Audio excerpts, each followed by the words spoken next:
Let's be fair here for a moment, this problem is not exclusive to millennials. There's the boomer 7-Eleven store manager who's been showing up to work early for 20 years because he thinks that if only he works hard, he's gonna get promoted to corporate soon. The reality is that he's gonna lose his job when they close down his location next month. There's the Gen X secretary who thinks that she's finally gonna enter the management world if she only takes it up the arse one more time. The reality is that her sociopath Wall Street boss has been fucking younger broads for 10 years, and the only reason he keeps her around is because she's so infatuated with him that she will work for a lot less in this extremely high-paid profession. But more than anything else, there's the millennial, working 2 minimum wage jobs, pulling graveyard shifts and unpaid overtime, always on call, ready to ferry the boss's son around from college party to college party, all in hopes of maybe one day being able to earn a living wage. The reality is that he's gonna get fired from his job because his legs won't move from all the stress, because this is the 7th time he's been trying to get to work even though he was sick, because being sick means you don't get paid for a day, means you don't have the money to pay rent, and you're gonna get thrown the fuck out of your apartment. The boss is gonna give his business to his imbecile silver spoon son who's gonna staff it with robots, and the millennial's gonna die of a heart attack when he's 40. You know what's true about our generation more than any other generation? We were all promised careers. All the work you put in, instead of enjoying life in youth while you still had it, you were told that it was going to be good for your career. You were told that the position with the terrible hours, shit pay, and inhumane working conditions was just an entry-level position. It's how all careers get started. Provided, of course, you work as hard at this as you would at something that you actually enjoy. You ignored the other 5 people who were working in that entry-level position when you joined. They'd been working there from anywhere between 3 and 7 years. They were just lazy, probably. Or maybe they were not qualified. They were just somehow stupid. I mean, sure, right? They pull all the same overtime that you do. They all have degrees like you do. But the thing that never happened for them is going to happen for you. Because you are special. And when the guy who is your boss told you that this is how careers get started, he actually meant it. But here's the thing. You're not special. You just are not special. You're unique, but you're not special. And the thing that already did not happen for the other 5 people you work with is also not going to happen for you. It's not that you don't work hard enough, or that you're not qualified, or that you don't deserve it. It's that it happening was never even the plan. It's nothing but an illusion. A mirage in the desert that is the job market. The master of your caravan has seen your parched lips, and while he gobbles down bottle after bottle, the cart that he is resting on is being pulled by you, and you are going toward that gleaming oasis that is just on the horizon. But you're never gonna get there, because it's not a real place. You will die of dehydration walking to the place that doesn't exist. And the Caravan Master will just pick someone else with parched lips, because there are a lot of those wanderers in the desert, and then they will start pulling the cart that you just died pulling. And I'm not saying no millennial is ever going to have a career. That would obviously be nonsense. But you don't have to have a degree in geometry to understand that pyramids get slimmer at the top. And you don't need binoculars to see that the people who were up there did not come from the base of that pyramid. They were just dealt a better starting hand. They had a ramp that walked up there and they entered right at the top level. For every self-made millionaire who came from nothing, there's 10 millionaires whose parents were already rich, and 1,000 millionaires who don't have any money at all. I'm not saying hard work is useless, quite the opposite. Hard work can get you very far.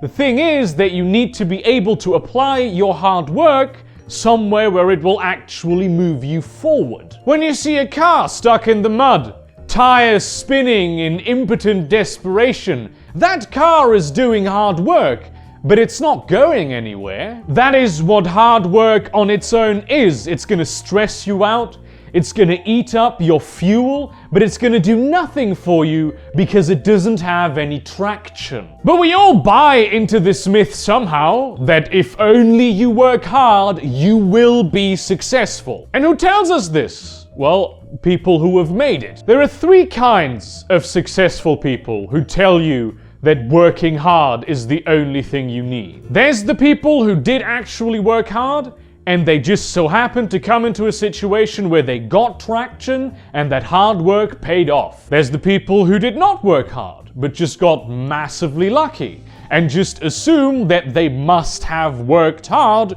because they are successful. And then there's the people who worked hard at exploiting others and taking their successes for themselves, who have realized that telling people to work hard makes them easier to exploit. You never hear about the people who worked hard and didn't become successful because they didn't become successful. Not only do they not fit into this mythos, they also lack the wealth and fame of people whose opinions we value. And there are a lot more hardworking people that aren't successful than there are hardworking people that are successful. We, millennials, as a generation, idolize this thing called the grind. Every day, I see millennials sacrificing their time, their joy, their friendships, their health for the grind. The grind is the only thing that matters, because if you do the grind, one day you will become successful, and then when you are successful, you will be happy, you will have money, and everything will be good in your life. And you know what? For a handful of people, this is exactly what is going to happen.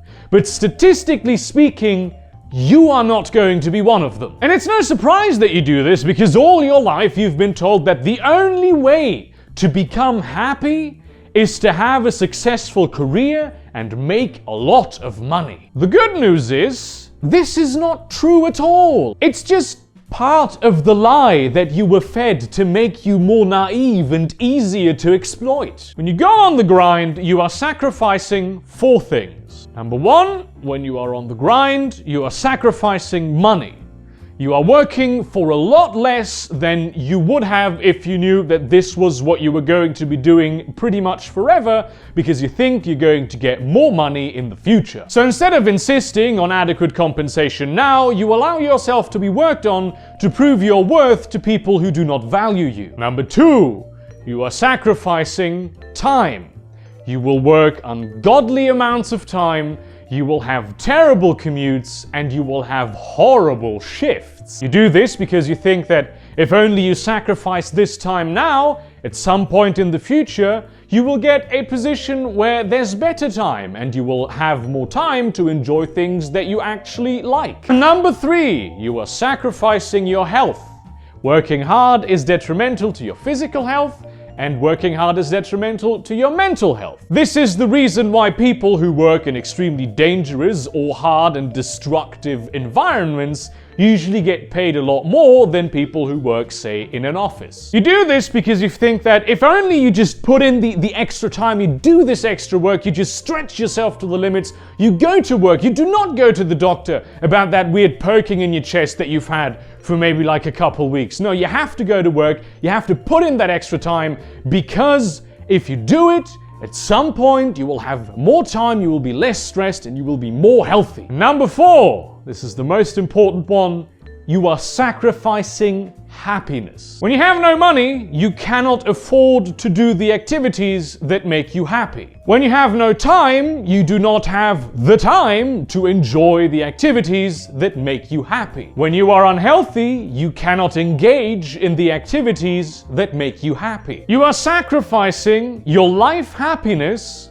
not for life happiness, but for the promise of life happiness at some point in the future. If the people who made that promise to you actually had any intention whatsoever of giving that happiness to you, they would already be doing that. Telling you to work hard, to put in that extra overtime so you can climb the corporate ladder and be happy is just a ploy to make you sacrifice your happiness for something that you will never get. They have no intention of giving you the rewards you deserve, the rewards that you have worked hard for. All they want to do is use you, exploit you, until you are broken, and then they discard you, get in someone who isn't quite broken yet, and have them replace you. It is a statistical reality that you will probably not have a career. You will have a job. You might not hate your job, but you would rather be doing something else, which is why your employer gives you money to do the job. And you know what? There's nothing wrong with this. Among all the lies that our generation has been fed, the most toxic one is when they told us that the only way to be happy is to have a successful career. A lot of successful people are not happy. You know why?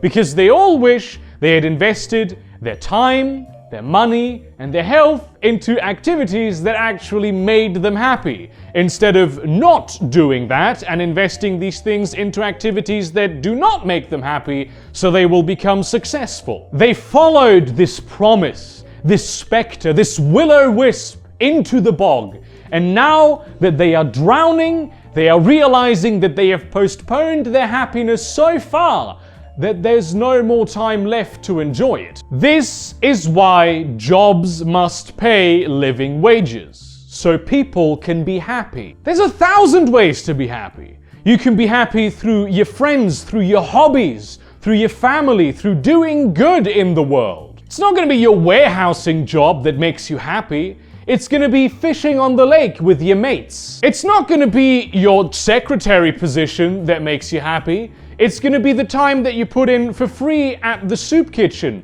where you actually feel like you're making a difference in the world. It's not going to be being an Uber driver that makes you happy. It's going to be working on your home so your kids can grow up in the kind of house that you always wished you could grow up in. And if you love your job, that is the best case scenario, really. Don't do shit you hate doing unless someone is paying you extremely well for it. But the big problem is that I know a lot of you realize that all of this is true. You understand this, you agree with me, you know that this is the reality of the situation, but you can't do anything about it. You're not on the grind to have a career. You're on the grind to maybe earn a livable wage one day. There's a lot of reasons why you are in this position, and people buying into the myth that the grind is the thing that will make you successful is one of them. Here's the only advice that I know how to give you. Go out there and vote. Become politically active. Support political candidates that will actually do things that can remedy your situation. The best thing you can do to help yourself is put people in power who will help you. Because you're not going to pull yourself up by your bootstraps. Physics forbids this. A lot of people in a lot of generations before us were handed a shit starting hand. We have been handed a whole world that is just shit.